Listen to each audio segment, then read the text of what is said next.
Karena umur saya masih lupa pula. 36. Insyaallah bentar lagi 37, Pak. Mungkin dibandingkan dengan adik-adik yang di luar memang lebih mudah. Tapi yang di dalam sih nampaknya lebih mudah saya lah, Pak. Jangan tersinggung, Pak. Memang begitulah keadaan dan kenyataannya. Insyaallah mudah-mudahan. Hari ini Bapak Ibu sekalian yang berbahagia, jujur nih kali pertama nih kami sampai ke sini. Ke Teluk Pantaian. Saya kira tadi banyak pantai di pinggir itu namanya Pantaian. Memang betul, sepinggir jalan tuh ada sungai kan gitu. Saya asli dari orang Sorek, Pelalawan. Alhamdulillah Melayu saya, Pak. Lahirnya aja Melayu. Sampai sekarang alhamdulillah masih Melayu. Tadi saya sampai, ya mungkin karena kami lebih banyak hidup di Jawa dulunya. Tapi Jawanya pun itu pun di daerah Jogja. Jadi tak melihat begini, Pak Jamat. Jadi memang saya kaget ini orang kok rame kali gitu. Kalau di Pekanbaru hari ini kajian-kajian seperti Maulid Nabi ini Bapak Ibu, kalau dibilang seperti sekarang nih tak ada. Apalagi kasih bunga kayak gini, kasih apa namanya? Itulah bentuk orang nikah-nikah tuh. Apa nama tuh? Itulah pokoknya, Bu. Itu tak ada lagi, hampir nak hilang, hampir punah. Kalaupun ada kita temukan di pinggir-pinggir lah kan. Di pinggir-pinggir, maksudnya masih di daerah-daerah. Tapi kalau dah di kota Pekanbaru itu dah hampir tak ada. Rata-rata pakai hadrah itu pun tak ada. Maka ada namanya kajian, bukan kajian, keliling Maulid Nabi melalui Habib Muhammad Haidar. Itu pakai hadrah tuh. Yang kedua Habib Taufik As-Segaf. Ini ada dua Habib tuh yang cukup terkenal di Pekanbaru tuh, keliling-keliling tuh. Nah kalau itu mungkin kita masih lihat tuh, masih dengar Barzanji, Simtud Durar dan lain sebagainya. Alhamdulillah. Tapi kalau udah masuk ke pertengahan kota nih, dah hilang lah tuh. Jangankan Simtud Durar lagi, yang nama hadrah-hadrah itu pun tak ada. Ya hanya segelintir sajalah. Maka memang hal-hal begini itu memang merindukan kami waktu masih kecil dulu. Nah, dulu waktu kami kecil di Sorek itu begitu memang. Tapi sekarang di Sorek itu udah hilang. Entah masjidnya pun nak hilang. Itu yang kita khawatirkan, Pak. Tak ada. Kajian Maulid Nabi ya biasa saja. Kajian Maulid, ya Maulid, tapi tak ada hadrah. Kadang yang membuat hati kita nih tersentuh tuh di situ. Saya nak cerita satu sama Bapak Ibu, satu fakta sejarah dalam cerita perang Gaza Israel. Ada seorang Yahudi, ibu-ibu, bawa anaknya, Pak, terkena imbas bom. Akhirnya anak ini langsung berdarah kepala dia, tak sadarkan diri. Jadi ibu nih yang punya anak ini menangis, Pak, dibawa ke rumah sakit, mengamuk ibu tuh. Ini gara-gara Islam nih, kata dia. Ini gara-gara Islam nih. Kenapa harus perang, kata dia gitu. Jadi yang disalahkan itu Islam. Sampai dalam rumah sakit tuh kata ibu, mana Muhammad, mana Muhammad? Apa yang terjadi dengan anakku, kata dia. Ini kesalahan Muhammad ini. Yang membawa risalah Islam kan begitu, kata dia. Sampai bawa rumah sakit, masuk ke dalam rumah sakit dibawa. Anak ini mau dioperasi, mau dicek kenapa sakit. Ibu tunggu di luar. Setelah 1 jam apa 2 jam dalam berita itu, rilis berita itu, apa yang terjadi? Anak nih sadar. Ketika anak nih sadar, ibu dia masuk. Anak tuh langsung bilang apa? Aina Muhammad, Aina Muhammad, gitu. Bingung ibunya. Apa maksudnya nih, kata. Kata anak tadi, aku melihat Muhammad, kata dia. Coba bayangkan, merinding saya itu, Pak.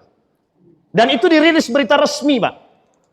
Itu wanita Yahudi yang terkena dampak daripada bom. Jadi Israel itu musuhnya bukan kita saja. Seluruh umat di muka bumi ini musuh dia, Pak. Kecuali yang ikut sama dia. Jadi tangan kanan Israel ini Nasrani. Itu tangan kanannya, Pak. Jadi untuk menghancurkan Islam itu begitu. Sehingga apa yang terjadi dengan anak tadi? Ini dalam rangka hubbu Rasulullah sallallahu alaihi wasallam. Apa yang terjadi sama anak tadi? Apa kata anak tadi? Mana pemuda yang tadi yang saya lihat wajahnya berseri, gitu, bercahaya. Ibunya bingung, dia tengok kiri kanan tak ada orang. Mana ada orang lagi, gitu. Kata anak tadi, aku melihat Rasulullah, aku melihat Muhammad, gitu. Apa yang terjadi dengan ibu tadi, dengan anak tadi? Asyhadu an la ilaha illallah wa asyhadu anna Muhammadar Rasulullah. Coba bayangkan. Ada seorang orientalis dari Jerman, Pak. Saya sebutkan namanya. Peter. Jadi Peter ini pergi bersama dengan kaum orientalis lain mencari kesalahan Islam. Dia mempelajari baginda Nabi Muhammad SAW, risalah kehidupan dia yang terdapat dalam Al-Quran. Apa kata mereka? Muhammad tuh buta. Lah kok banyak pengikutnya? Ini gaya bahasa dia. Muhammad tuh yang tukang buat Al-Quran tuh, kata dia. Tapi kemudian salah seorang di antara pengikut atau yang beragama Islam Muslim itu menunjukkan akhlak yang mulia kepada Peter tadi. Apa kata dia? Tak apa-apa, kau caci maki Muhammad itu tak ada masalah. Ketika dia bermasalah di tengah jalan dirampok, Pak. Si Peter nih dirampok dalam arti kata ketika itu dibegal lah. Yang nolong siapa? Umat Muslim. Apa kata dia? Kenapa kau bantu aku? Aku sudah caci maki Muhammad. Kami tak diajarkan membenci, kata dia. Apa kata Peter tadi? Asyhadu an la ilaha illallah wa asyhadu anna Muhammadar Rasulullah. Ini ajaran paling benar. Ada seorang ilmuwan terkenal namanya Albert Einstein. Pasti pernah dengar nama ini. Yang kedua Karen Armstrong menuliskan tentang riwayat hidup baginda Nabi Muhammad SAW. Satu di antara karakter Nabi, Pak, yang ditulis oleh Karen Armstrong itu dalam bukunya itu namanya Compassion. Compassion itu artinya kasih sayang yang diajarkan oleh baginda Nabi Muhammad SAW.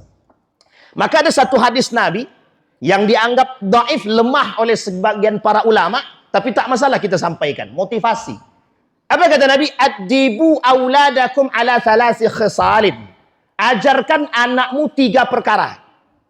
Yang pertama hubbu Rasulillah sallallahu alaihi wasallam. Yang kedua hubbu ahli baitihi. Yang ketiga hubbu qiraatil Quran. Kata Nabi, ajarkan anakmu 3 perkara. 1, cinta Rasulullah. Yang kedua, cinta daripada karib kerabat, sanak famili, turunan zuriyah Rasulullah sallallahu alaihi wasallam. Yang ketiga, apa yang ketiga itu? Mencintai qiraatul Quran, mencintai baca Quran. Sekarang kita lihat, saya angkat fenomena yang nyata di tengah kita semua. Saya angkat fenomena. 1, ada unsur yang terjadi hari ini untuk memecah belah umat dengan cara membenci keturunan Nabi. Betul ya? Jadi kita disuruh membenci keturunan-keturunan Nabi dengan model memunculkan perkara pecah belah.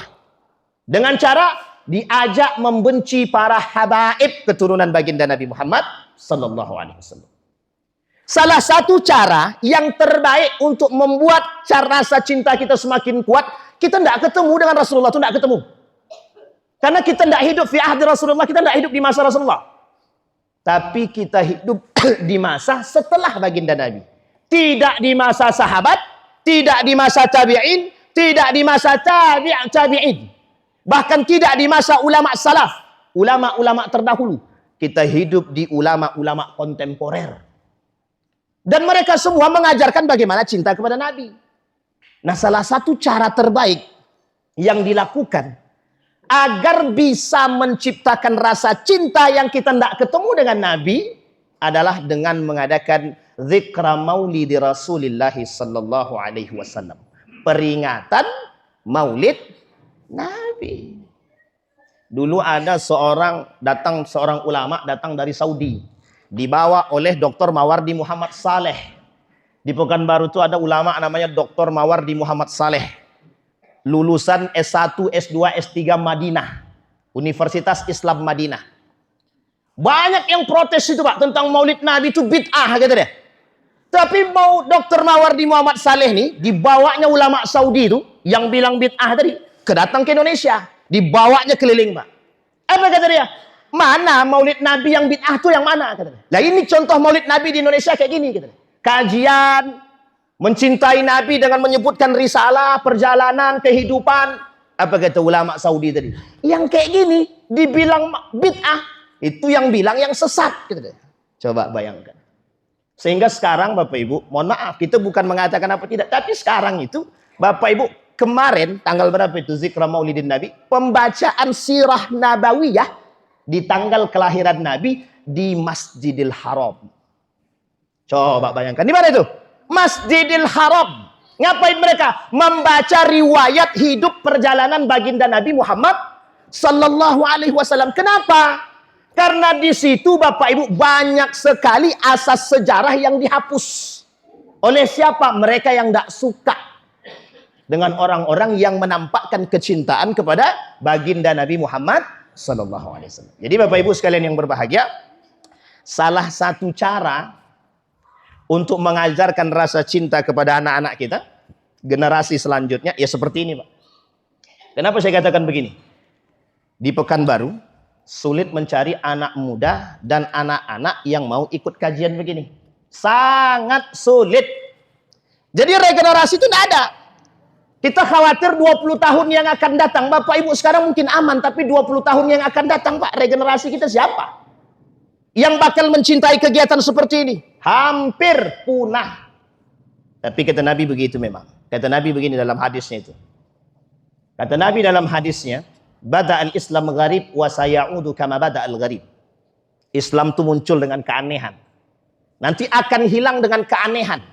Fatuba lil ghuraba, kata Nabi. Yang selamat tuh yang aneh-aneh itu. Sekarang saya tanya, apa maksud hadis tersebut? Kita jelasin sama-sama. Islam dulu datang, yang bawa cuma Nabi, Khadijah, Abu Bakar. Jadi sebesar sekarang, Pak. Orang kenal Islam di mana-mana sekarang. Yang bawa 3 orang itu. Nabi melalui risalah kenabiannya, yang kedua istri tercinta, yang ketiga kawan atau sahabat karib, Abu Bakar Siddiq. Yang disebut dengan atau yang dikenal dengan secret society atau small society, masyarakat kecil. Sehingga dengan 3 orang ini terbangun yang disebut dengan masyarakat madani, peradaban yang sangat islami. Ketika di Madinah terbentuk satu kerajaan yang disebut dengan kerajaan Madinah, negara Madinah yang berperadaban. Yang berperadaban, ini kuncinya Pak, yang berperadaban. Nanti kita jelasin. Cuma 3 orang Pak. Sekarang Islam semua Pak. Dulu Islam datang aneh semua Pak. Aneh semua. Abu Lahab, Abu Jahal, Abu Sufyan dan Abu-Abu yang lain tuh aneh dia. Nengok Islamnya apa nih? Apa kata dia? Muhammad ini membawa aliran sesat. Gitu. Agama baru. Tahu Bapak Ibu kenapa Abu Sufyan, Abu Lahab dan Abu Jahal itu tidak mau memeluk Islam? Gengsi. Apa dia Bapak Ibu? Gengsi. Abu Jahal gengsi. Abu Lahab gengsi. Abu Sufyan gengsi masuk Islam awal-awalnya. Tapi tiap malam kerjaannya ngintil. Tahu ngintil? Ngintip Nabi baca Quran. Setiap malam. Abu Sufyan, Abu Jahal selalu bertemu malam hari. Ngapain kau ngintip Muhammad baca Quran? Kata Abu Sufyan kepada Abu Jahal. Sampai 5 kali. Apa kata Abu Sufyan? Aku punya ide. Datang ke rumah Abu Jahal, Abu Sufyan bersama kawannya. Ditanya langsung. Hei Abu Jahal, menurut kau yang dibawa Muhammad itu betul apa salah? Apa kata Abu Jahal? Kata Abu Jahal, yang dibawa Muhammad itu wallahi betul. Dia bersumpah atas nama Tuhan. Wallahinya dia tidak sama dengan wallahi kita Pak. Tidak sama. Apa kata Abu Jahal? Wallahi yang dibawa Muhammad itu betul. Dijawab sama Abu Sufyan. Lah terus kalau betul kenapa ente nggak mau masuk? Dijawab sama Abu Jahal. Dari kabilah Muhammad ada nabi. Dari kabilah kami tidak ada nabi. Gengsi gitu. Sampai sini paham Bapak Ibu? Jadi orang tidak mau masuk Islam ketika itu bukan karena, mohon maaf, bukan karena ketidakbenaran Islam, tapi karena mereka gengsi. Maka disebut dalam Al-Quran, kelompok ini disebut dengan kafir. Apa namanya? Tahu arti kafir itu? Orang yang menutupi diri dari kebenaran. Kebenaran apa? Islam. Makanya waktu itu Islam aneh Pak. Yang kedua, kata Nabi, wasayaudu kama bada'al gharib. Islam ini akan hilang nanti dalam keanehan. Anehnya bagaimana? Umat Islamnya banyak, tapi yang menjalankan, mohon maaf, nilai-nilai keislamannya sedikit. Sehingga yang merusak Islam itu siapa? Yang merusak Islam siapa? Umat Muslim itu sendiri. Apa kata Nabi? La yabqal Islam illa ismu wa la yabqal Quran illa rasmu, kata Nabi. Al-Quran Islam itu tidak akan tersisa kecuali tinggal nama. Al-Quran tidak akan tersisa kecuali tinggal tulisan. Itu di tangan umat muslim. Maka Nabi bilang fatuba lil ghuraba. Maka berbahagialah mereka-mereka yang senantiasa memegang teguh dengan nilai-nilai keislaman, membaca Al-Quran, mencintai baginda Nabi Muhammad sallallahu alaihi wasallam. Ini poin kita nih, Pak. Maka Bapak Ibu sekalian yang berbahagia, peringatan Maulid Nabi ini yang paling penting yang harus kita pelajari adalah bukan hanya sirah nabawiyah, bukan hanya kelahiran Nabi, bukan, revolusi akhlak, rekonstruksi akhlak, membangun akhlak kembali yang baik dan benar. Itu yang paling penting. Tadi Pak Camat kita bilang, kalau kita tengok sekarang berita-berita nih, semua bikin sakit kepala. Berani enggak matikan TV? Matikan TV, matikan YouTube, matikan HP. Stres kami Ustaz, kami yang stres. Bisa Pak? Berani matikan TV? Berani matikan HP? Assalamualaikum. Ada orang tak nih? Mau tak matikan TV? Mati, memang tak punya TV kami Ustaz ya, alhamdulillah. Mau tak matikan HP? Berani, harus berani. Yang tua-tua cakap berani, yang muda suka agak susah saat gitu deh. Coba bayangkan dalam hadis Nabi, kata Nabi begini, di akhir zaman itu, di akhir zaman kata Nabi, kelak lampu nih ketika dukhon datang, salah satu tanda datangnya kiamat, itu munculnya dukhon, asap. Asap itu nanti hitam kelam semua nih Pak. Dunia ini hitam kelam. Di masa hitam kelam inilah, kata Nabi, itu semuanya mati. Listrik tak ada. Listrik tak ada internet. Nah, kalau mau tengok manusia gila, tengok nanti. Gila semua Pak. Kenapa saya katakan gila? Karena waktu itu orang stres Pak. Sekarang saya tanya Pak, kalau mati lampu, mohon maaf ya, bukan di sini ya. Di sini insya Allah baik-baik semua. Kemarin itu di kota, Pekanbaru itu sempat mati setengah hari. Dari pagi sampai sebelum maghrib. Udah banyak yang protes mencaci maki PLN. Apa PLN masuk ini? Kami capek-capek bayar mati juga katanya. Nggak ada sabar-sabarnya Pak, dicaci makinya PLN itu. Udah stres semua Pak. Pas mati malam hari, makin jadi Pak. Asal datang PLN itu dicaci makinya. Apa macam ini nih? PLN macam apa nih? Nggak ada, cepat tanggap tak ada. Mak dicaci makinya. Itu baru setengah hari Pak. Kalau sempat 40 hari, Ustaz, bagaimana kami nak WA laki kami Ustaz? Pandai-pandai lah. Zaman dulu tak pakai WA dah. Pakai surat. Kalau kini susah, saat ngantar surat pun susah. Itulah manusia zaman sekarang. Nanti kita akan lihat keanehan itu di akhir zaman. Bapak Ibu, kita harus banyak-banyak berdoa kepada Allah agar kelak kita termasuk golongan orang yang fatuba lil ghuraba, yang selamat, yang aneh tapi selamat. Coba bayangkan sekarang kasus-kasus yang dilihat di TV itu, semuanya kasus-kasus yang aneh-aneh. Zina merebak, khamar jalan, narkoba lanjut, semua masuk Pak. Tapi ingat, Nabi dah bilang begitu dalam hadisnya Pak. Kata Nabi, kelak kemungkaran, perzinahan itu akan merebak, kata Nabi. Jadi di akhir zaman itu semua itu normalisasi. Nah, ini bahasa yang baru kita munculkan. Namanya normalisasi. Apa itu normalisasi? Korupsi normal. Zina normal.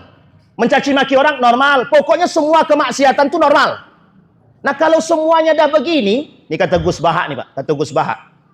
Dalam hadis Bukhari, jadi Allah itu mengapresiasi kita semua nih yang telah menjaga diri dia untuk tidak berbuat kemaksiatan. Karena kita ini berpotensi melakukan kemaksiatan dan kejahatan. Coba bayangkan, kalau semua yang ada di sini semuanya melakukan kejahatan dan tidak menahan diri dia, apa yang terjadi? Misal nih, masalah pajak nih. Habis Pak Camat di demo semua Pak. Kami tak mau bayar pajak. Ngapa Pak Camat? Kan kawat gitu loh. Habis kita Pak.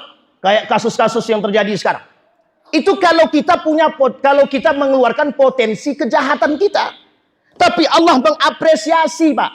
Kata Allah mengapresiasi dalam hadisnya Bukhari tadi, orang-orang yang menjaga diri dia daripada perbuatan kejahatan tersebut. Artinya, potensi untuk melakukan kejahatan itu bisa saja terjadi kapanpun itu akan terjadi.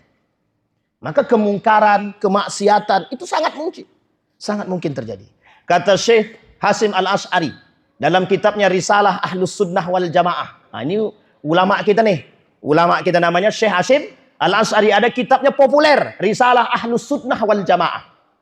Dalam kitab tersebut, ini tipis betul gitu, tak sampai 60 lembar. Jadi dalam buku tersebut ada 30 hadis yang diambil oleh beliau untuk menunjukkan tanda-tanda kecil datangnya hari kiamat. Satu di antaranya adalah hilangnya perhatian umat muslim terhadap Islam, terhadap saudara sesama muslim. Saya ulangi sekali lagi. Kata beliau, mengutip dari hadis Nabi tadi, hilangnya perhatian terhadap sesama muslim dan hilangnya perhatian umat muslim terhadap Islam itu sendiri. Sampai di sini bisa dipahami Bapak Ibu? Baik, ini poin penting kita Pak. Jadi ketika peringatan Nabi, sekarang saya tanya, dari apa yang saya sampaikan, kira-kira peringatan kelahiran Nabi ini penting apa tidak? Sangat penting. Kita lihat revolusi akhlaknya Nabi. Bagaimana Nabi berbaur, bagaimana Nabi berakhlak, bagaimana Nabi membangun peradaban Islam sampai umat muslim hari ini mendengar Islam dengan cara yang baik. Itu yang paling penting Pak. Meskipun datang manusia-manusia yang ingin memecah belah kita dengan berbagai macam bentuk kerjasama. Bayangkan Pak, Amerika turun tangan, Israel turun tangan, Inggris turun tangan, Jerman turun tangan, cuma untuk menghancurkan Bapak Ibu semua nih. Cuma mau ngancurin. Makanya dia bilang, haram maulid Nabi, haram bid'ah. Habis kita Pak. Coba bayangkan, andai kata yang dikatakan Pak Camat tadi, tak ada peringatan maulid Nabi, kira-kira bagaimana cara kita memunculkan rasa cinta kepada Nabi? Saya tanya Bapak Ibu, ini dah mending Pak, dah mending betul. Saut-sautan masjidnya Pak. Masjid ini maulid, sono maulid nanti besok sono lagi, besok sono lagi. Sekali setahun Pak. Kalau hilang peringatan maulid Nabi, kapan kita memperingati Nabi lagi? Nggak ada Pak. Sedang satu saja, ikhtilaf. Banyak yang mencaci dan memaki. Apalagi kalau hilang. Habis Pak. Nah ini poin penting bagi kita Pak. Untuk kita pelajari bersama. Maka kata baginda Nabi Muhammad SAW, Addibu auladakum. Ajarkan anakmu cinta kepada Nabi. Karena memang Pak, di akhir zaman itu ada satu hadis. Kata Nabi, la taqumus sa'ah. Tidak akan terjadi hari kiamat. Hatta tungkiru sunnati, kata Nabi. Sampai kalian akan melihat banyak orang yang akan mengingkari sunnahku, kata Nabi. Ini saya sampaikan kepada Bapak Ibu. Sekarang muncul aliran-aliran sesat yang membenci sunnah baginda Nabi Muhammad SAW. Nabi bilang dalam hadisnya Pak. Faman raghiba an sunnati falaysa minni, kata Nabi. Yang membenci dengan sunnahku, kata Nabi, bukan daripada golongan kami, kata Nabi. Kita memperingati maulid Nabi. Tapi kita tak menjalankan sunnah Nabi. Oh ini masalah Pak. Sekarang kalau kita memperingati maulid Nabi tapi kita tak menjalankan sunnah Nabi. Masalah apa tak masalah? Misal contoh. Apa sunnah Nabi? Kita ambil contoh saja. Masuk kamar mandi pakai kaki? Pakai doa enggak? Sekarang saya tanya Bapak Ibu. Ada yang pakai doa enggak? Ada yang enggak pakai doa enggak? Ada juga Ustaz. Banyak juga. Jadi hilangnya sunnah-sunnah sederhana Pak. Kita makan pakai tangan kanan atau tangan kiri? Nabi bilang dalam hadisnya makan pakai tangan kiri itu setan. Itu Nabi yang bilang, bukan saya Pak. Tapi kita masih makan begitu. Kadang makan pakai tangan kiri, minum pakai tangan kiri, berdiri pula lagi. Apa dalilnya? Ada dalilnya Ustaz. Nabi minum pakai berdiri. Ya itu air zam-zam. Tapi bukan pakai tangan kiri. Tangan kanan. Lah kalau tangan kiri berdiri apa hadisnya? Tidak ada. Yang palsu pun tak ada. Masa kita mau ikut yang lain? Sampai sini paham Bapak Ibu ya? Jadi kita penting Pak. Sunnah Nabi itu penting. Faman raghiba an sunnati. Kita memperingati maulid Nabi tapi kita meninggalkan sunnahnya. Apa sunnah Nabi yang lain? Banyak Pak. Tidurnya bagaimana, doanya bagaimana. Hari-hari Nabi. Penuh dengan sifat dan karakter yang harus kita pelajari. Salah satu kitab yang paling populer didengar oleh yang selalu dibacakan oleh para ulama namanya Asy-Syama'il Al-Muhammadiyah. Bagaimana kehidupan Nabi sehari-hari. Ada di kitab Syama'il Muhammadiyah tentang karakter Nabi, sifat-sifat Nabi. Itu perlu kita pelajari. Yang hari ini kita mulai hilang sedikit demi sedikit. Nah, Bapak Ibu sekalian yang berbahagia. Setidaknya dalam persoalan Maulid Nabi kita hari ini, saya ingin menyampaikan ada 4 karakter yang harus kita contoh dari Nabi dan kita perkuat. Dia banyak, tapi kita ambil 4 saja. Tapi sebentar dulu. Ini Pak Ustadz sampai jam berapa Pak Ustadz? Nanti 12 pusing ya Pak? Masih 1 jam Alhamdulillah. Masih 1 jam? Oh, iya. Baik Bapak Ibu. Ada 4 karakter yang ingin saya sampaikan. Tadi dibacakan oleh qari kita tadi. Laqad kana lakum fi Rasulillah uswatun. Baik. Saya ingin katakan kepada Bapak Ibu, uswatun hasanah itu kita gandeng dengan hadis Nabi. Innama bu'ittu li utammima makarimal akhlak. Nabi uswah hasanah, contoh yang baik, suri tauladan. Yang kedua, kata Nabi, dalam hadisnya aku dibangkitkan untuk menyempurnakan akhlak manusia. Sekarang saya jelasin Bapak Ibu, bukan menyempurnakan akhlak manusia. Memberikan contoh terbaik bagi kita sebagai uswah. Kalau Nabi menyempurnakan akhlak kita, seharusnya tidak ada manusia-manusia yang tidak beradab. Tidak ada. Kenapa saya katakan demikian? Nabi menyempurnakan, harusnya sudah sempurna. Nabi sudah lahir. Nabi sudah dibayar jadi Nabi. Dan Nabi sudah wafat, harusnya akhlak kita sempurna. Kalau Nabi, makarimal akhlak, penyempurna akhlak. Tapi di sini adalah Nabi sebagai uswah hasanah, sebagai contoh yang baik. Sekarang ketika Allah mengatakan uswah hasanah, suri tauladan. Seberapa banyak manusia hari ini yang mengambil pelajaran kehidupan kepada baginda Nabi Muhammad SAW. Itu tolak ukur kita hari ini. Karakter yang pertama yang kita pelajari. Dari sifat-sifat Nabi, ada sidik, amanah, tablik, fatanah. Semua kita hafal. Tapi ada hal lain yang selalu dijaga oleh Nabi. Kata baginda Nabi Muhammad SAW.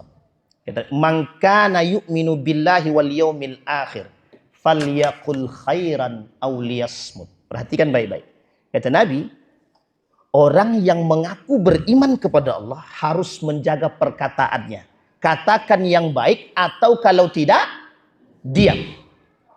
Falyakul khairan aw liyasmut, kata Nabi. Sekarang saya tanya Bapak Ibu, berapa banyak manusia yang hari ini berkata yang tidak sesuai dengan faktanya? Berapa banyak manusia hari ini yang semua bisa berbicara?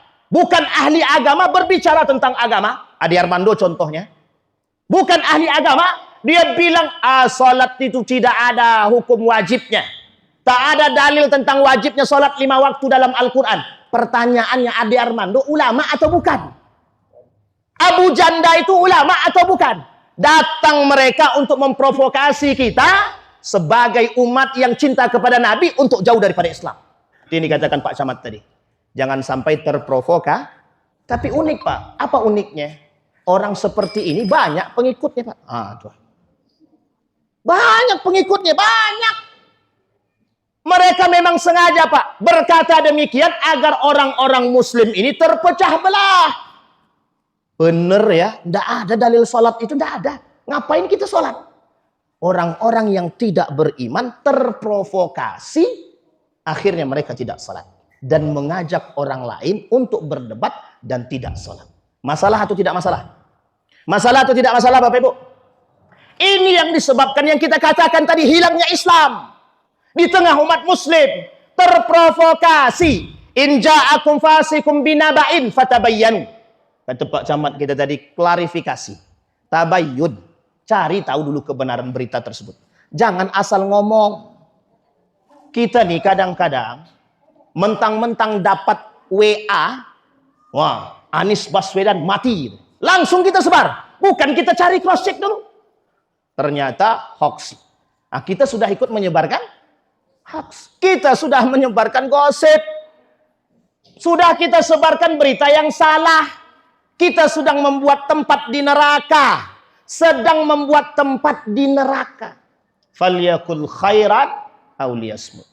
Kalau memang kita tak layak berbicara, jangan berbicara. Kalau seandainya kita bisa menahan lidah kita untuk berhenti berbicara, sebaiknya tahan. Karena hari ini semua orang mengaku pantas berbicara. Bapak Ibu sekalian yang berbahagia, ulama-ulama kita dulu, termasuk Syekh Hasim Al-As'ari, Kiai Haji Ahmad Dahlan, dan para ulama-ulama kita dulu mengajarkan kepada kita akhlak yang mulia. Bagaimana cara menanam falyakul khairan aw liyasmut, menahan lidah sekalipun dia mengerti tapi dia tetap tidak berbicara. Kenapa? Takut yang diucapkan salah. Ini enggak Pak, mohon maaf. Asal bisa bicara, bicara dia. Baru keluar dari pondok 2 tahun udah berbicara dia. Ternyata yang dibicarakan salah. Akhirnya apa yang terjadi? Perpecahan terjadi di tengah umat. Lisan. Salamatul insan fi hifzil lisan. Keselamatan manusia tergantung pada lidahnya. Ini kasus-kasus yang terjadi baru-baru ini. cuma karena lisan, tapi menyakiti hati rakyat. Apa yang terjadi? Habis demo besar-besaran. Sekarang pertanyaannya, dampak daripada perbuatan lisan tadi, apa yang terjadi? Kehancuran. Siapa yang dirugikan? Kita semua yang dirugikan. Akhirnya kita semua rugi. Satu orang yang berbuat masalah, kita semua rugi. Falyakul khairan aw liyasmut. Nah, ini untuk kita Bapak Ibu. Terkhusus untuk kita-kita yang di kampung-kampung, yang di desa-desa. Jaga lisan kita baik-baik. Salah satu penyebab pertumpahan darah yang sederhana itu hanya karena lisan, Pak. Ibu kandung dengan anak kandung bisa pisah rumah hanya gara-gara lisan. Abang kandung dengan adik kandung bisa tidak tegur sapa hanya gara-gara lisan. Semua gara-gara lisan. Sederhana. Kau ini adik tak bertanggung jawab. Kau ini adik tak tahu terima kasih.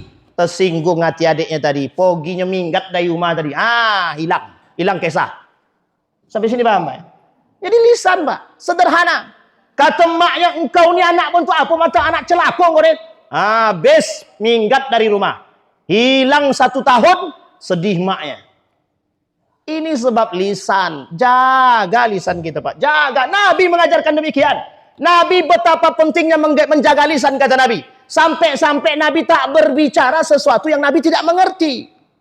Makanya Bapak Ibu sekarang ini banyak sekali pakarnya Pak. Kita bingung. Ini seorang ini entah pakar ekonomi, pakar ini, semua dia bicara. Pajak dia bicara, ekonomi bicara, teknik dia bicara, semua disebutnya. Sekarang kita bingung, ini pakar apa? Kalau ulama kita dulu Pak, dengan kesederhanaan mereka, dengan cara mereka menuntut ilmu, misalkan Ibnu Rusdi. Ibnu Rusdi itu pakar kimia, pakar fisika, pakar matematika, pakar agama. Sebelum dia jadi fisika, sebelum jadi pakar fisika, kimia, matematika, dia hafal Quran dulu Pak. Dia belajar Islam dulu. Maka hukum mempelajari Islam itu wajib ain. Kalau pelajar ilmu yang lain, itu fardu kifayah. Teknik, fisika, kimia, kedokteran, itu fardu kifayah. Tapi fardu ainnya apa? Agama. Ilmuwan muslim terdahulu yang mereka pelajari pertama sekali Al-Quran. Wajib hafal Al-Quran. Imam Al-Ghazali, Ibnu Rusdi, Ibnu Hayyan, dan lain sebagainya. Semua hafal Quran Pak. Ibnu Qudamah, Ibnu Rusdi Averroes, Ibnu Sina. Itu semua Pak. Hafal Al-Quran. Ibnu Khaldun, pengarang kitab Al-Muqaddimah. Abu Yusuf Al-Kharraj. Sama, hafal Quran semua. Sekarang pertanyaan kita adalah, kembali kepada hadis Nabi tadi, hubbu qiraatil Quran. Kalau kita saja benci terhadap Al-Quran, bagaimana generasi kita? Sampai di sini bisa dipahami Bapak Ibu? Itu yang pertama. Sekarang yang kedua. Yang kedua, min husni islamil mar'i tarkuhu ma la ya'nihi, kata Nabi. Karakter kedua yang diajarkan, yang harus kita contoh dari Nabi dalam perayaan Maulid Nabi ini adalah min husni islamil mar'i tarkuhu ma la ya'nihi. Tinggalkan perkara yang tidak penting. Apa yang tak penting itu Ustaz? Nongkrong. Tapi nongkrong kami ini menghasilkan satu fatwa Ustaz. Apa itu fatwanya? Banyaklah Ustaz pokoknya. Kalau menghasilkan fatwa agama yang baik berdasarkan keimanan, itu baik Pak. Tapi kalau kita nongkrong berbual, main judi, batu domino, dan lain sebagainya, mohon maaf Pak, mohon maaf. Apa pernah Nabi mencontohkan hal demikian? Tak pernah Pak. Bermanfaat tak bermanfaat Pak sama sekali. Justru mendatangkan dosa. Kita duduk berkumpul, mohon maaf Pak, itu di daerah Pekanbaru itu, ya kita tidak bisa katakan, kita tidak pungkiri Pak. Sepanjang jalan pasar bawah itu jualannya jualan khamar semua itu. Sekarang pertanyaan kita, kemana kita? Pertanyaan itu besar buat kita semua. Jadi Bapak Ibu sekarang yang berbahagia, kita banyak melakukan perbuatan yang tak bermanfaat terkadang. Bapak Ibu, kita ini sekarang sedang berada di akhir zaman. Ini kalau kita tidak punya perhatian terhadap agama, kita hancur. Kata Umar bin Al-Khattab, atadruna man yahdumuddin. Apakah kalian tahu siapa yang akan menghancurkan agama? Zalatul alim. Salah satunya ada orang-orang yang tergelincir, orang-orang yang mengerti agama tergelincir daripada pemahaman mereka, yang merusak agama, yang meruntuhkan agama. Nah, Bapak Ibu sekalian yang berbahagia, kata Nabi, min husni islamil mar'i tarkuhu ma la ya'ni. Yuk sama-sama Pak. Nah, peringatan Maulid Nabi ini peringatan penting sekali. Ini bermanfaat, sangat bermanfaat. Buat siapa? Buat kita. Buat siapa lagi? Generasi kita. Salah satu cara membangun karakter peradaban melalui hal seperti ini, Pak. Isra wal Mi'raj, perayaan hari besar Islam. Bahkan ada kelompok hari ini mengatakan Isra wal Mi'raj itu adalah cerita palsu dan dusta. Makanya mereka bilang keras-kerasan sekarang. Itu perusak sejarah, kata mereka. Nah, yang kayak gini-gini kita lawan. Maka Bapak Ibu, untuk melawan pemahaman-pemahaman yang sesat seperti itu, kita butuh seperti ini.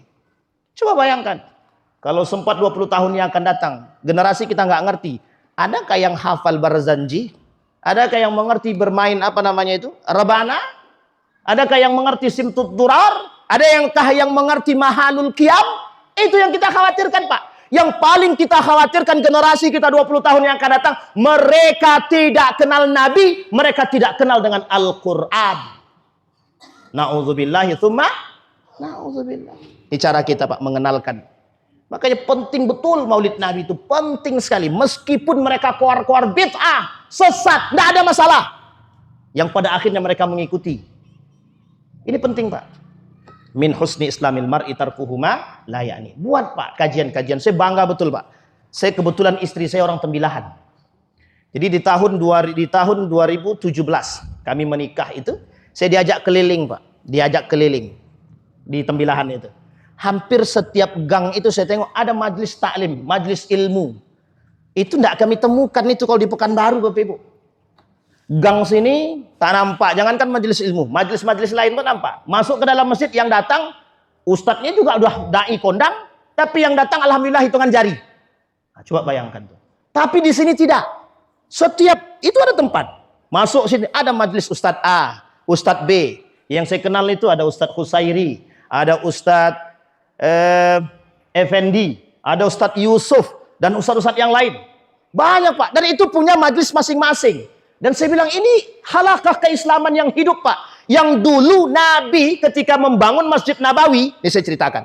Ketika Nabi membangun Masjid Nabawi, itu di belakang sono, itu majelisnya Abu Bakar.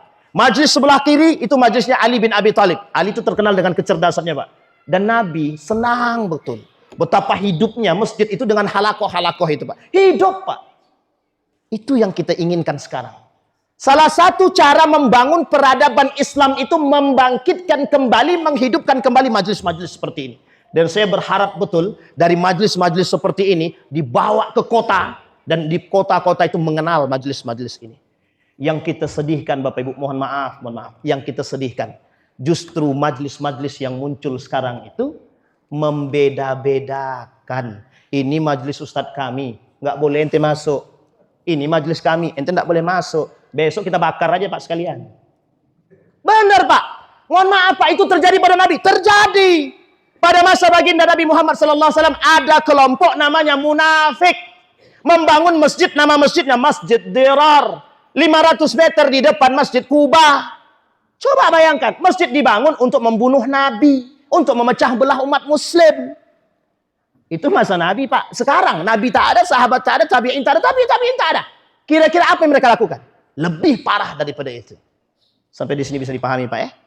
Jadi kita ini sekarang sedang bingung, Pak. Di depan musuh, belakang musuh, kanan musuh, kiri musuh. Kalau kita semua terpecah belah, kata beliau tadi betul, membangun persatuan. Kalau sempat kita terpecah belah, Pak, habis, Pak. Jangan sampai besok yang datang ke masjid nih cuman imam, muazin, dia semua. Dia imam, dia muazin, dia makmum. Ah, gimana tuh, Pak? Sampai di sini bisa dipahami. Tanda kiamat. Kata Nabi, tanda kiamat itu salah satunya masjid kosong. Yang ngisi siapa? Yang ngisi syaitan. Na'udzubillahi tsumma na'udzubillah. Tapi Bapak Ibu sekalian yang berbahagia, jangan maulid nabinya banyak, pas sholat jamaahnya tak ada. Ini masalah, Pak. Masalah betul. Kami waktu itu Isra wal Mi'raj di salah satu daerah di Sorek 1 itu. Sebelum pas sholat Isya itu, Masya Allah, sopnya tak sampai satu, Pak. Tak sampai satu. Pas kajian Isra Mi'rajnya, penuh masjid tuh, Pak. Saya bilang, kemana makhluk-makhluk goib yang tadi nih? Saya bilang, nggak datang. Lah kok pas ketika kajian rame, ternyata ada makan kambingnya, Pak. Astagfirullah wa atubu Pas itu masalah juga tuh. Jadi pas makan kambing memang kita perlu cara dan strategi. Mohon maaf ya Pak, tetangga kita sebelah itu, tetangga kita sebelah, ya kita mengambil contoh Pak. Tetangga kita sebelah itu doktrinnya kuat memang. Mengapa ketika mereka kajian, masjid mereka tuh ramai bukan main. Tapi ketika masjid kita, alhamdulillah, penghuninya cuma imam, makmum dia semua. Itu kita bingung Pak. Pas kajian yang datang cuma 1, 2, 3, sampai 10 orang, itu udah 20 orang, udah paling banyak Pak. Tapi kajian mereka hampir setengahnya penuh Pak. Bagaimana cara mereka mendoktrin? Ini penting Pak. Maka saya juga melihat itu ada teman-teman kita yang dari jamaah tabligh itu sangat konsisten sekali. Kita butuh juga orang-orang seperti itu Pak. Untuk membangkitkan semangat-semangat dakwah kita Pak. Karena memang yang hilang dari tubuh kita sekarang itu. Kita ini lemah betul. Kita ini lemah. Persatuan kita lemah. Sehingga kita diobrak-abrik dari dalam, dari luar, dari atas, dari bawah, dari kanan. Semua Pak kita dihabisin. Maka kita butuh kebersamaan. Kata Kunto Wijoyo itu, udah nggak saatnya Pak. Kita ini mikir soleh sendiri. Nggak saatnya. Kita harus soleh berjamaah. Tahu Bapak Ibu soleh berjamaah maksudnya? Yang tadi disampaikan oleh Syekh Hashim Al-As'ari yang dinukil dari hadis Nabi. Apa kata dia? Ajak kawan kita sholat berjamaah. Perhatian seorang muslim terhadap muslim yang lain wajib. Misal. Ini contoh nih Pak Kades ya. Misal ada pemimpin kita yang salah. Bapak Ibu apa hukum memperingatinya? Mengingatkan pemimpin kita yang salah. Jangankan pemimpin yang salah, siapapun saudara kita yang salah, apa hukum mengingatkannya, menasehatinya? Wajib. Kalau tidak dinasehati, kita berdosa. Tapi kalau sudah kita mengingatkan, dia tak mau dengar, sudah berkali-kali, tarik dia. Tapi kalau tak kuat juga kita tarik, biarkanlah. Jangan dibiarkan Pak. Nah, ini kita perlu contoh dari teman-teman jamaah tabligh Pak. Jadi saya punya paman itu, tukang preman lah pokoknya, preman. Keluar masuk penjara, kerjaan narkoba. Datang jamaah tabligh ke rumah ditempelengnya, datang kedua ditendangnya. Pokoknya habis sampai 10 kali dipukulnya. Saya yang ke-11 kali, capek dia mukul, capek dia nonjok, apa kata dia? Ya udah saya ikut. Besok jangan datang ke rumah saya lagi kata dia. Oke kata jamaah tabligh tadi Pak. Sampai ke masjid tak mau pulang dia Pak. Sampailah hari ini alhamdulillah. Enggak mau dia, enggak mau melepaskan diri dia daripada masjid. Coba bayangkan. Jadi kita butuh orang-orang seperti itu untuk menggait. Nah, kalau semua kita punya perhatian yang sama, saya kira insya Allah masjid kita pasti ramai. Yuk sama-sama kita ke masjid. Nah yang masalah kita nih sekarang, lisan kita nih tak bisa kita jaga. Nongkrong aja kau nih di situ. Tak ke masjid. Laki macam apa kau nih? Habis. Baru kita nak ajak ke masjid. Bukan mengajak tapi mencaci maki. Ini yang menjadi masalah. Mengapa kita harus mencaci tapi kita harus merangkul? Yuk sama-sama Pak. Kita butuh persatuan kita sekarang. Bapak Ibu sekalian yang berbahagia, Nabi sudah kata, umat muslim banyak tapi lemah semua Pak, lemah semua. Ini kita ambil contoh dari kasus yang hari ini terjadi. Berapa banyak negara-negara Islam sekarang? Berapa banyak? Banyak banget. Negara Islam tuh banyak. Tapi mengapa negara Islam itu tunduk? Tunduk sama Amerika dan Israel. Kenapa tidak mau bersatu? Masalahnya sederhana saja. Fulus. Apa tuh Pak masalahnya? Fulus. Kalau tidak ada fulus kami mampus. Padahal negara kaya. Dubai kaya. Qatar kaya. Kuwait kaya. Bahrain kaya. Oman kaya. Arab Saudi kaya Pak. Tapi mengapa? Persoalan Palestina takut semua. Yaman dihabisin. Qatar dihabisin. Masih diam semua Pak. Masih diam. Ini contoh yang paling besar yang kita lihat. Betapa umat muslim itu banyak tapi lemah kata Nabi. Karena mereka terjangkit penyakit wahan. Apa itu wahan? Hubbud dunia wa karahiyatil maut. Wahan itu adalah cinta terhadap dunia dan benci kematian. Sampai di sini bisa dipahami Bapak Ibu? Itu yang kedua. Min husni islamil mar'i tarkuhu ma la ya'nihi. Yang ketiga kata Nabi. La taghdab. La taghdab. La taghdab. Ibnu Hajar Al-Asqalani menambah. La taghdab falakal jannah. Jangan marah. Jangan marah. Jangan marah kata Nabi. Kata Ibnu Hajar Al-Asqalani, jangan marah maka surga bagi dirimu. Ini maknanya dalam Pak, dalam sangat. Ini kita ambil contoh. Kasus anggota dewan dengan rakyat. Coba kalau seandainya kedua-duanya masih bisa meredam diri. Apa yang terjadi? Insya Allah damai pun dampak. Tapi yang satu marah, dua-duanya berkelahi. Apa yang terjadi? Tiang-tiang pun ikut kena. Besi-besi pun hilang. Kaca-kaca hancur, bangunan-bangunan habis, mobil-mobil terbakar. Hanya karena hasutan syaitan. Kita tak bisa menahan amarah. Tapi itu sudah klimaks, Ustaz. Itu sudah kumpulan semua masalah. Mungkin. Tapi Rasulullah SAW mengajarkan kepada kita, garis pentingnya adalah, Bapak Ibu sekalian yang berbahagia, yuk sama-sama kita menjaga diri kita. Kita jaga amarah kita, Pak. Ini penting sekali untuk kita. Apalagi di akhir-akhir ini, di akhir-akhir zaman nih. Kita jaga betul. Jangan mudah marah, cepat stroke, mati. Itu yang masalah kita kan. Orang selalu begitu kata orang tua kita zaman dulu. Jangan kau marah-marah, nanti kau stroke mati, oh alantak. Kata dia gitu. Habis. Bapak Ibu sekalian yang berbahagia. Ternyata makna kalimat la taghdab ini bukan tanpa dasar disampaikan Nabi. Nabi tahu, Pak, bagaimana nafsunya dan amarahnya umat di akhir zaman itu memang sangat-sangat besar. Sangat-sangat besar. Sehingga Nabi memperingatkan la taghdab falakal jannah. Kemudian yang keempat, apa kata Nabi? La yu'minu ahadukum hatta yuhibba li akhihi ma yuhibbu li nafsihi. Tidak beriman seseorang, kata Nabi, sampai dia mencintai saudaranya sama seperti halnya dia mencintai diri dia sendiri. Ini banyak korelasinya, Bapak Ibu. Kita nih mencontoh Nabi, yang kita contoh mesti yang baik-baik. Pertanyaannya, pernahkah Nabi mencontohkan perbuatan tidak baik? Pernahkah Nabi mencontohkan perbuatan tidak baik? Bapak Ibu perlu dipahami, kita ini manusia. Fitrahnya kita itu kebaikan. Kalau kita melakukan kebaikan itu fitrah kita, Pak. Memang fitrah kita itu. Tapi kalau kita melakukan kejahatan, kita sedang keluar dari fitrah kita sebagai manusia. Kita sedang keluar. Fa'aqim wajhaka lid-dini hanifa fitratallah fataran nasa alaih. Fitrah kalian itu agama. Agama mengajarkan kepada kebaikan, regulasi. Begitu, harus itu aturan. Allah ciptakan kita, wa khuliqal insan, kata Allah. Aku ciptakan kalian wahai manusia dengan kalimat kha lam qaf.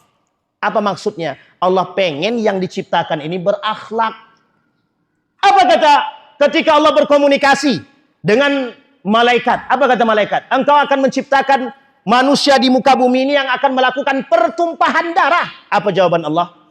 Aku lebih tahu daripada dirimu, kata. Ditembak langsung malaikat. Aku lebih tahu daripada. Apa maksudnya, Pak? Allah menciptakan manusia berakhlak. Allah menciptakan manusia beradab. Lah kalau ada manusia yang tidak beradab, berarti mohon maaf, sedang keluar daripada fitrah dia sebagai seorang manusia. Berarti yang korupsi itu sedang keluar fitrahnya sebagai kemanusiaan, Ustaz? Mungkin. Kita doakan biar kembali. Kalau mereka yang minum khamar, mungkin sedang melenceng. Kalau mereka sedang berzina, mungkin sedang keluar. Kita penting, Pak, mengingatkan hal-hal tersebut yang baik bagi kita. Nabi mencontohkan hal demikian. Bahkan Nabi mengatakan dalam hadis Nabi itu, hal-hal tersebut, kata Nabi, di akhir zaman akan kalian temukan, kata Nabi. Semua terjadi. Dan apa yang kita lihat hari ini, itu bagaikan air yang mengalir deras. Betapa kencangnya perubahan dunia hari ini. Semua yang sifatnya kemaksiatan, kemungkaran berjalan seperti sedianya, Pak. Kita susah untuk membendung. Bahkan kita takut untuk mengatakan kebenaran tersebut.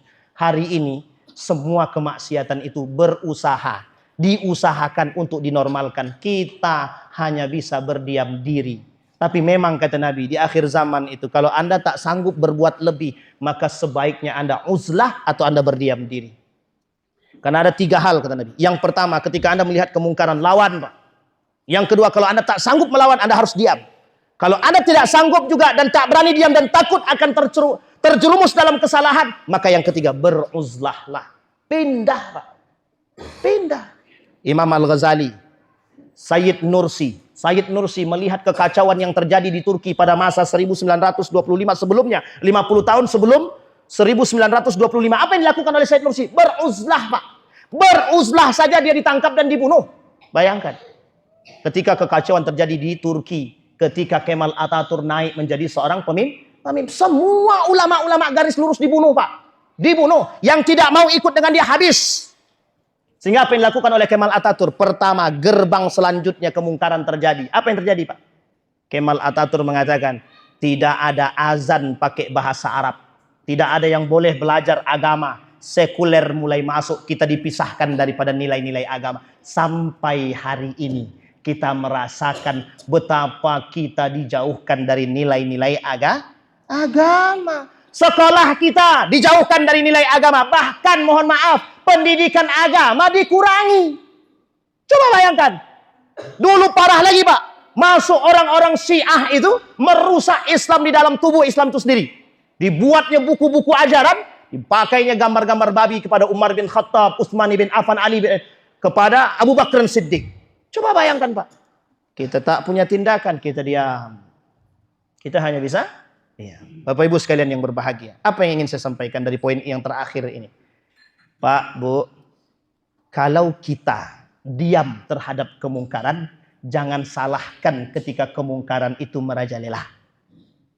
Kalau kita yang sadar akan kemungkaran dan kita biarkan kemungkaran itu terus berjalan dan kita tidak menasihati, maka kita harus bersiap dengan dampak daripada kemungkaran itu sendiri. Kita ambil contoh sederhana. Kalau kita membiarkan orang berzina yang ada di dekat rumah kita, maka Allah akan cabut keberkahan dan Allah turunkan azab. Maka apa yang terjadi? Kita pun ikut terdampak daripada azabnya Allah. Sekalipun ada ulama, ada ustadz yang tinggal di situ. Sekalipun. Karena diamnya orang yang mengerti dan alim terhadap kemaksiatan, maka menjadi penyebab atas turunnya azab dan cobaan dari Allah Subhanahu wa ta'ala. Nabi kata Nabi, "Man kana yu'minu billahi wal yaumil akhir, la yu'minu ahadukum hatta yuhibba li akhihi ma yuhibbu li nafsihi." Nah, ini penting, Pak. Ada anak-anak kita, enggak usah menunggu, Pak. Kalau ada kemungkaran di depan mata kita, tegur. Ada saudara kita minum khamar, "Dek, jangan minum khamar." "Iyalah, aku tak minum di sini tapi aku minum di belakang, sama aja." Jangan. Saya pernah, Pak, ini mohon maaf nih cerita nih. Jadi ketika dia minum di Indomaret, dia minum di depan Indomaret. Saya ingatin, Pak, ditempelengnya, Pak. Astagfirullahaladzim, saya tempeleng balik lah. Jadi memang itu masalah juga tuh. Karena kita kadang-kadang harus berani dan tidak berani. Apa kata tetangga itu? "Aku kalau orang mabuk aku tak berani, Ustaz. Dibunuhnya pun aku mau," kata dia. "Awak dibunuhnya," kata dia. Ya memang. Tapi Bapak Ibu, kalau kita sendiri mungkin ada ketakutan. Tapi kalau kita berjamaah, kira-kira apa yang perlu kita takutkan? Orang yang mati dalam menyelesaikan persoalan kemungkaran, apa yang ganjaran yang dia dapatkan? Mati syahid, Pak. Mati syahid. Orang yang berjuang mati syahid. Dan mereka memperjuangkan melawan daripada kemungkaran, mati syahid, Pak. Dan kita masuk ke dalam surga tanpa hisab. Masuk ke dalam surganya Allah tanpa hisab. Nah, Bapak Ibu sekalian yang berbahagia. Dari poin ini kita bisa mempelajari, Pak, betapa pentingnya kita memperingati Maulid Rasulullah sallallahu alaihi wasallam. Bapak Ibu, di akhir saya tutup dengan sejarah. Saya ingin sampaikan kepada Bapak Ibu, Nabi Muhammad sallallahu alaihi wasallam tidak pernah lepas daripada perjuangan, tak pernah setitik pun tak pernah. Nabi lahir, tidak ada satu wanita pun yang mau menyusui Nabi, tidak ada. Satu wanita pun tidak ada yang mau menyusui Nabi. Karena ada kebiasaan orang Arab, anak yang baru lahir harus dibawa keluar kota. Khawatir akan terjangkit virus-virus perkotaan. Apa yang terjadi, Pak? Ketika Nabi dibawa ke pasar Ukas, tidak ada satu wanita pun dari Bani Sa'ad yang mau menyusui baginda Nabi. Termasuk Halimatus Sa'di. Nggak mau, Pak. Sedih, Pak. Sedih, begitu sedih. Kenapa? Ketika Siti Aminah tak lagi berhasil mengeluarkan ASI, menangis, Pak, dari pagi sampai malam menangis. Datang wanita pertama yang menyusui Nabi, Suwaibah. Suwaibah menyusui, Pak. Ternyata cepat habis, menangis lagi. Tidak ada satupun yang bisa menyusui. Datang Ummu Aiman, orang yang ketiga. Aminah, Suwaibah, Ummu Aiman. Siapa Ummu Aiman tuh, ibu-ibu? Ummu Aiman siapa, Bu? Assalamualaikum. Ummu Aiman itu tinggal bersama Siti Aminah, yang selalu menemani Siti Aminah, yang kelak menjadi ibu angkatnya baginda Nabi Muhammad sallallahu alaihi wasallam. Harus paham, Pak, sejarah, Pak. Seketika itu disusuilah oleh Ummu Aiman. Ternyata cuma 5 hisapan. Habis itu asinya habis. Menangis sejadi-jadinya, Pak. Di pasar Ukas datang perempuan-perempuan dari Bani Sa'ad 30 menit dari kota Mekah, dari Masjidil Haram. Tak ada satupun yang mau menyusui. Tahu Bapak Ibu alasannya, Pak? Miskin. Sekarang Pak, orang miskin menangis. Kenapa menangis? Setiap datang ke rumah meminta diusir. Tapi jika datang yang bupati ke rumah tersebut, karpet merah kami sediakan. Betul apa tidak? Hai mak, tumpas ini semangat betul. Ini berarti isi hati yang tertanam sudah lama tak tersampaikan atau sampaikan. Kalau yang datang berpangkat, ya Allah ya Rabbi, apa yang ada di belakang dek, beras-beras itu keluarkan sekali. Tapi coba yang tak mampu datang, usir. Kalau perlu jangan tutup, jangan buka pintu. Kita Masya Allah. Sabar, sabar Wan, sabar. Ini kenyataan Pak, kenyataan betul. Saya berhadapan dengan seorang pemuda, ya memang dia badannya masih sehat Pak. Meminta-minta, diusir, dicaci maki sama ibu-ibu. Mohon maaf ibu-ibu dicaci maki Pak, sedih hati saya Pak. Habis itu saya bilang sama ibunya, kalau ternyata pemuda tersebut memang betul-betul sedang butuh makan, dan ibu mencaci maki dan tidak memberi, besok pertanggungjawaban ibu di akhirat, saya bilang gitu. Tidak mungkin ibu masuk surga, saya gitu kan langsung. Saking sakit hatinya Pak. Sedih Pak. Coba Bapak Ibu bayangkan, mohon maaf Pak, hari ini Bapak Ibu bisa makan. Bapak Ibu tidak tahu kehidupan generasi kita ke depan seperti apa. Bapak punya anak, punya cucu. Coba bayangkan cucu kita yang digitukan orang. Dan kita menyaksikan, Masya Allah, sedihnya di sini Pak. Itu yang terjadi dengan Nabi. Tak ada satu wanita pun yang mau Pak. Apa yang terjadi? Kembali dibawa oleh Siti Aminah dalam keadaan menangis ke rumah. Itu rumah dia yang di belakang Masjidil Haram Pak. Yang di belakang Masjidil Haram yang berada di samping Jabal Kubais. Yang tak jauh dari situ ada kamar mandi bekas rumahnya Abu Lahab. Di bawahnya ada rumah Nabi, tempat kelahiran baginda Nabi Pak. Dibawa oleh Siti Aminah, dibawa balik. Apa yang terjadi Pak? Apa yang terjadi? Nangis sepanjang hari. Di malam hari apa kata Halimah Sa'diyah? Wanita dari Bani Sa'ad, apa kata Halimah? Aku tak pikirkan lagi sekarang. Pokoknya aku harus bawa anak itu pulang. Dan aku harus susui dia. Daripada pulang dengan tangan kosong. Sekalipun anak itu miskin dan yatim, tetap akan saya susui. Disampaikan kepada suami tercinta. Bang, pokoknya apapun alasannya, anak ini kita bawa pulang. Harus kita bawa pulang. Apa jawaban suaminya? Silahkan, kalau itu sudah menjadi keputusanmu. Keledai tak ada lagi air susunya. ASI tak keluar lagi. Anaknya Halimah menangis dua-duanya Pak. Menangis. Di malam hari itu. Sampai Halimah khawatir. Ini anak besok mati nih. Karena tidak bisa minum Pak. Tak ada ASI. Orang miskin Pak. Sementara di kampung halaman, di perkampungan Bani Sa'ad, tanaman-tanaman mereka tidak tumbuh. Apa yang terjadi Pak? Datang ke rumah Siti Aminah. Apa dia kata? Kami tetap akan bawa anak ini pulang. Apapun itu alasannya. Bayangkan. Ketika baginda Nabi Muhammad SAW diserahkan oleh Siti Aminah kepada Halimah, tangan Halimah yang tadinya bergetar menjadi kuat dan bertenaga, yang tidak dimiliki oleh siapapun.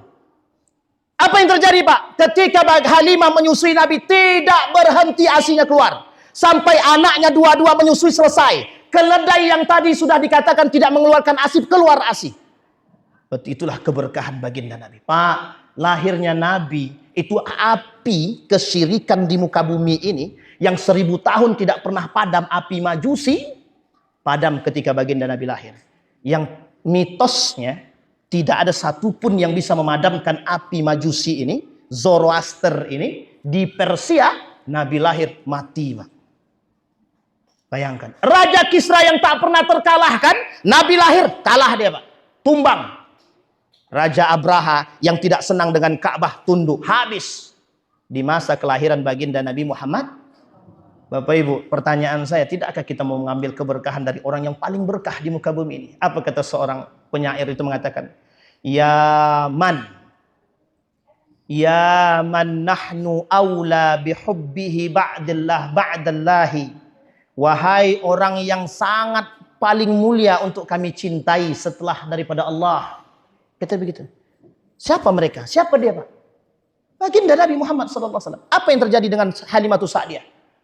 Ketika dia pulang Pak, dia pulang bawa Nabi, yang tadinya Bani Sa'ad yang tadi yang sudah pulang itu dilewatkan oleh dalam sejarah dalam kitabnya Rahik Al-Maktum itu dilewatkan Pak. Saking kencangnya berjalannya Halimah Sa'diyah. Dan unik lagi apa yang terjadi? Halimah melihat ke atas ternyata mereka tidak kepanasan sama sekali. Sama seperti kita hari ini Pak, mencintai Nabi tapi kita tak kepanasan. Ya karena ada kipas.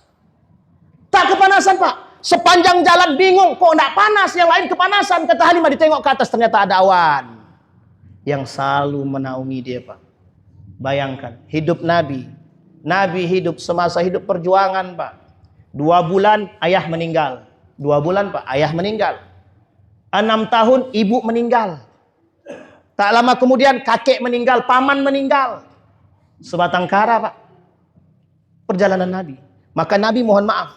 Apa alasan Nabi? Mohon maaf Pak, ini kita tak mendahului Allah. Tapi mengapa Allah meyatimkan baginda Nabi Muhammad SAW? Agar Nabi bisa memunculkan karakter keyatiman dalam diri dia Pak. Dan bagaimana mencintai anak yatim dan orang miskin. Dan Nabi sadar karena diri dia pernah berada di tempat tersebut. Satu ketika kharajan Nabi yaumal id. Kharajan Nabi yaumal id. Ketika Nabi keluar dari rumah di hari Idul Fitri itu, Nabi lihat para asabiyan yabki. Nabi tengok ada anak kecil nangis. Ditanya sama Nabi, "Kenapa engkau nangis?" "Bapakku meninggal, ibuku menikah lagi dan aku ditinggal," kata anak tersebut. "Aku melihat anak-anak semua berpakaian bagus sementara aku tidak punya apa," kata Nabi. "Maukah engkau aku angkat menjadi anakku? Ali pamanmu, Fatimah saudaramu, Hasan wal Husain saudaramu." Bahagia hati anak tersebut Pak. Itu yang kita butuhkan sekarang Pak. Bukan hasil rakyat yang diambil, yang dirusak, yang dimakan sendiri. Sampai 978 triliun itu pertanggungjawabannya gimana Pak? Kalau semua kita ini bersaksi di hadapan Allah, Pak itu maliknya ya Allah. Dan kami bersaksi 978 triliun Pak. Coba bayangkan. Apa tak tersiksa kita semua? Makanya anak baru lahir punya. Nah itu jangan sampai ke situ belakang itu ya Pak. Tapi memang begitu faktanya kan gitu. Sampai sini paham Pak? Kita butuh. Maka yang saat ini yang kita butuhkan revolusi revolusi. Perjalanan Nabi Pak. Wallahi perjalanan Nabi merubah karakter Majusi. Seingat saya katakan Bapak Ibu. Majusi itu syirik Pak. Di dalam Al-Quran ada 3. Ada kafir. Kafir itu ada 2. Ada Yahudi, ada Nasrani. Dan ada yang kedua namanya musyrikun. Musyrikun itu orang Persia. Majusi. Yang ketiga mukmin Pak, Muslim. Kita Muslim. Ada musyrik, ada kafir. Kafir Yahudi Nasrani. Musyrik itu Majusi. Majusi itu siapa? Persia pada masanya. Yang ketiga kita Muslim Pak. Kita ini orang Muslim Pak. Kita mencontohi Nabi. Dan risalah keislaman dibawa oleh Nabi. Memperbaiki akhlak Pak. Memperbaiki akhlak. Bayangkan yang tidak disukai oleh orang kafir Quraisy terhadap Nabi apa? Merubah sistem yang sudah terbentuk dirubah sama Nabi. Apa itu rubahnya? Budak tak ada lagi. Jadi ketika Nabi merubah, pokoknya kata Nabi budak dimuliakan.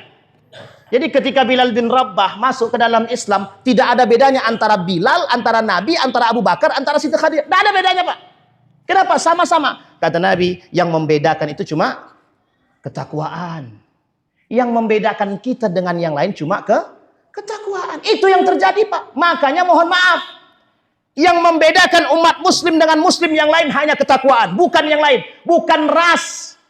Bukan tahta. Bukan jabatan. Bukan kekayaan. Tapi Imam Al-Ghazali bilang begini. Innad darahima taksur rijala mahabatan wa majalasa. Kata Imam Al-Ghazali. Kelak yang membuat manusia mulia itu bukan lagi iman. Kata Imam Al-Ghazali. Tapi apa? Harta dan kekayaan. Ini Bapak Ibu. Satu-satunya tempat yang tidak lagi membedakan antara setiap manusia, masjid.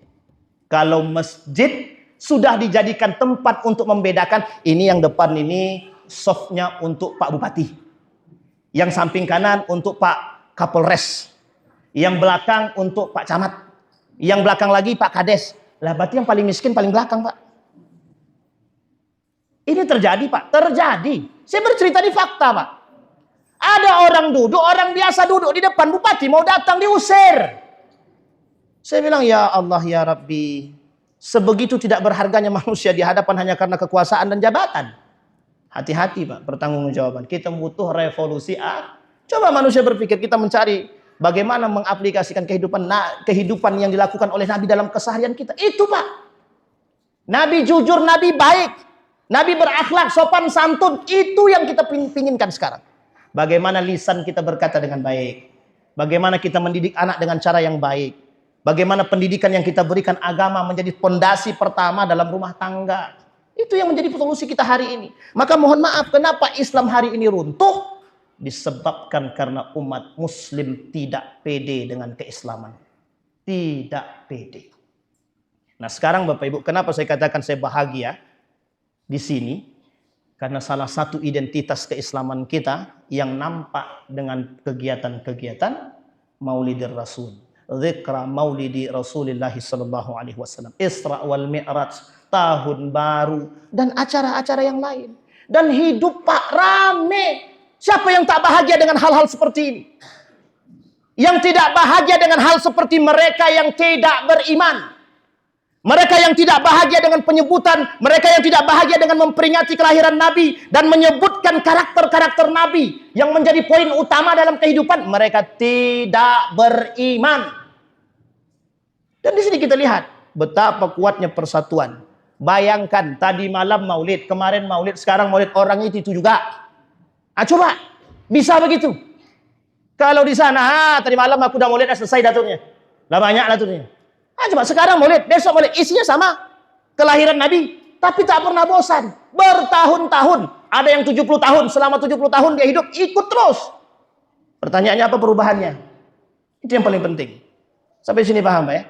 Jadi kita harus paham Pak, betapa peringatan seperti ini sangat penting betul untuk kita terapkan.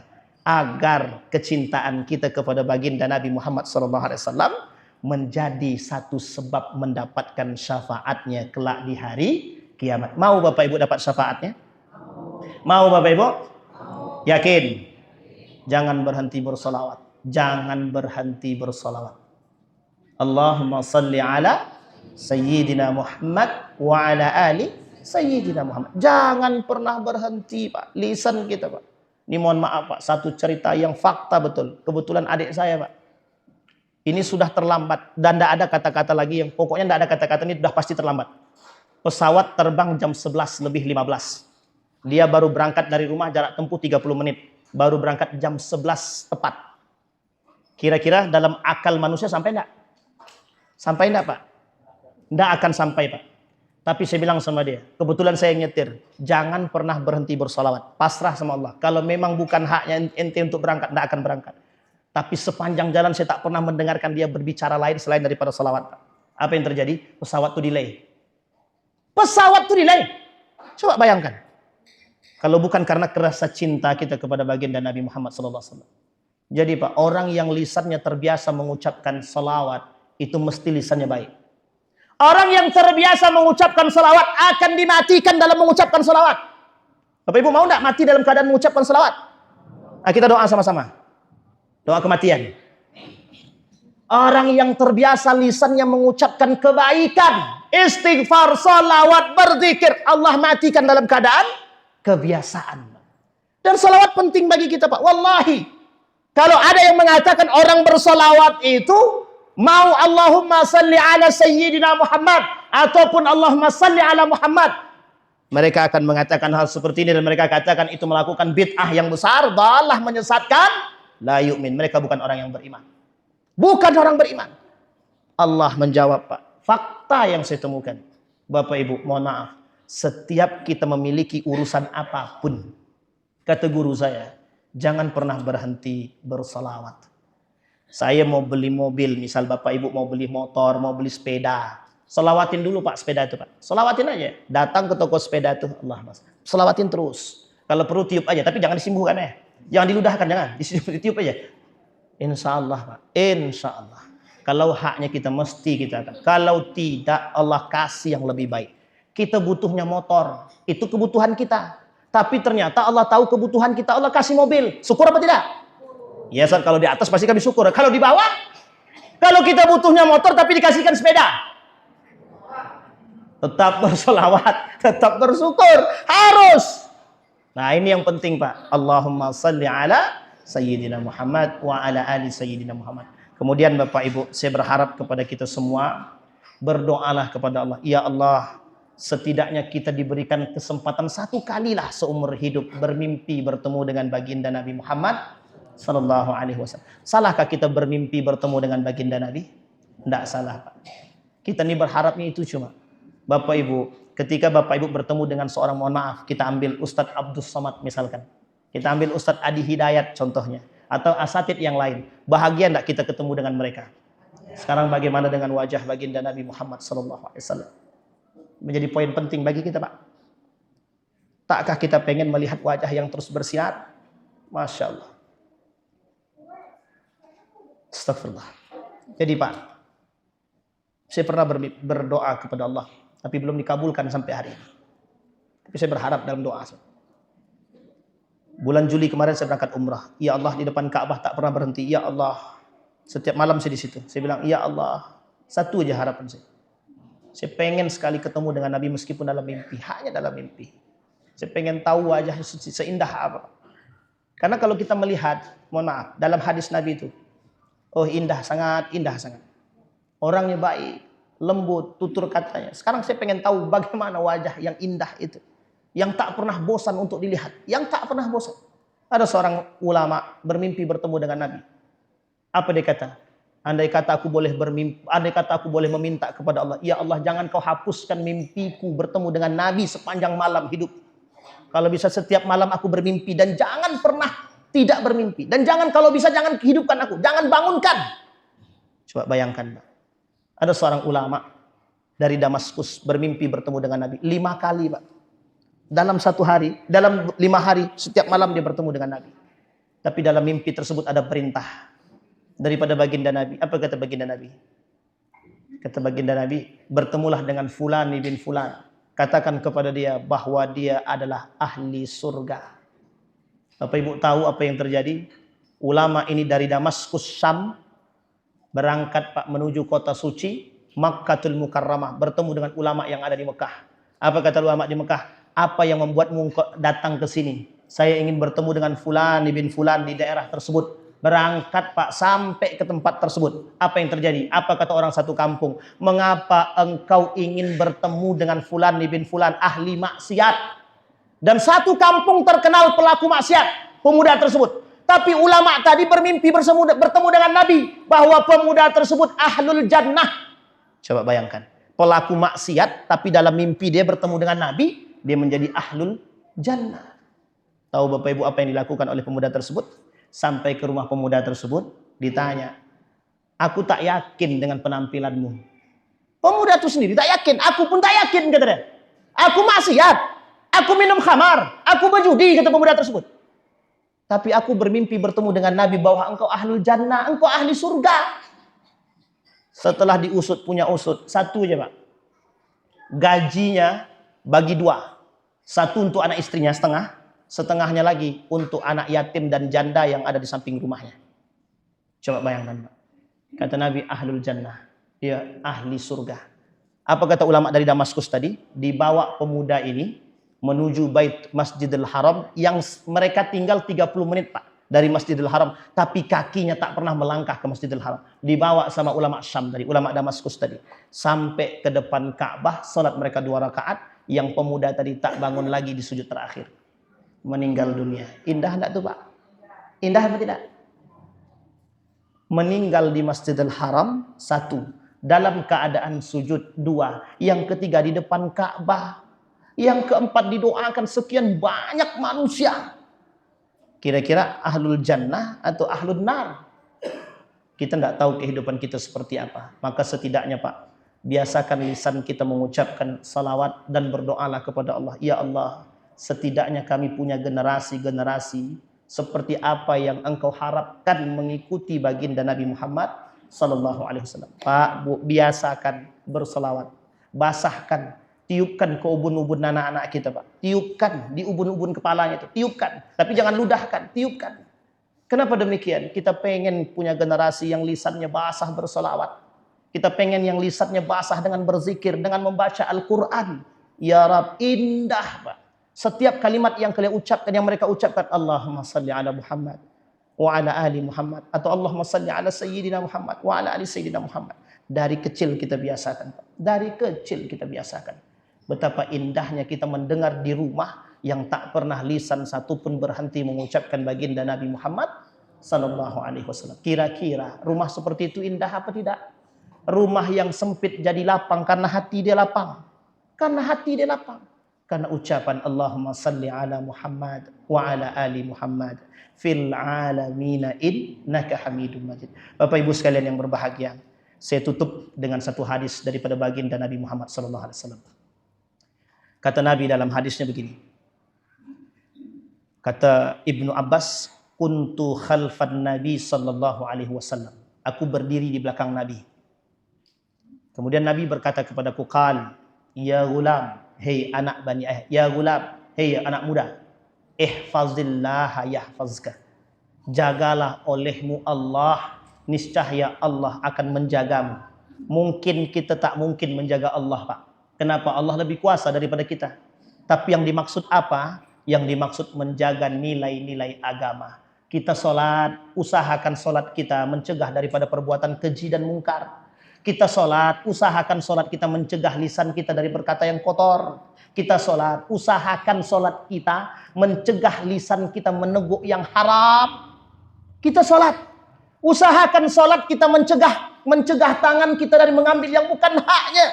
Kita sholat, usahakan sholat kita mencegah kaki kita melangkah ke tempat yang tidak baik.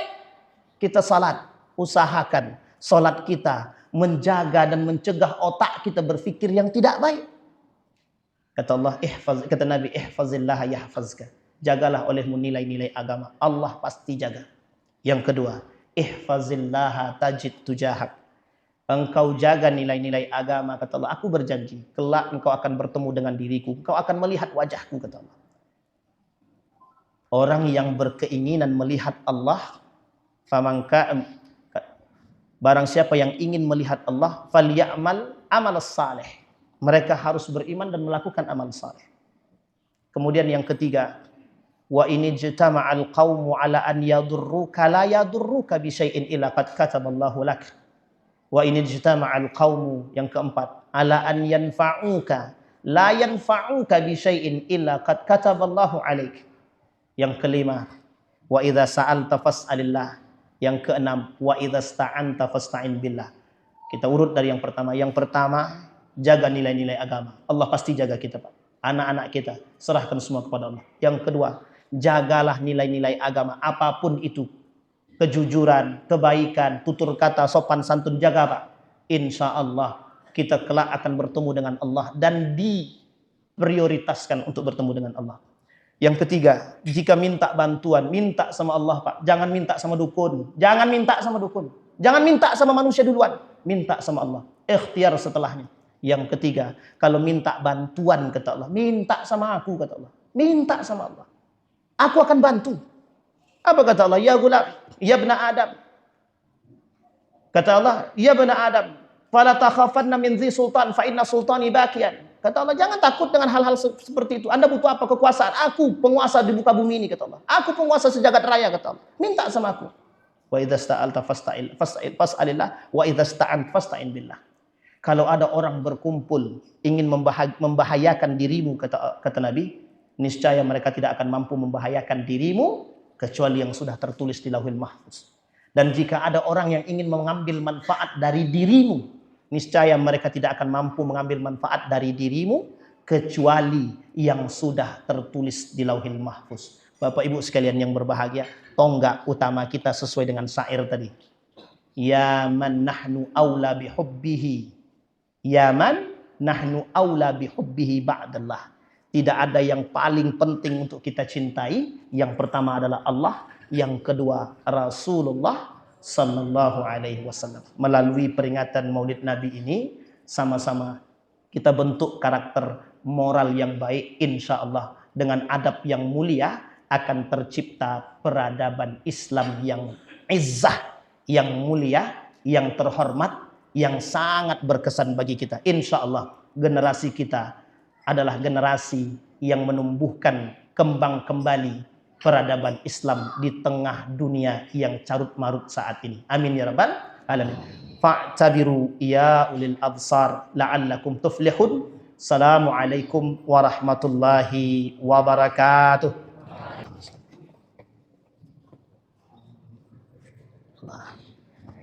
Allah Rabbi. Allah. Berjamaah.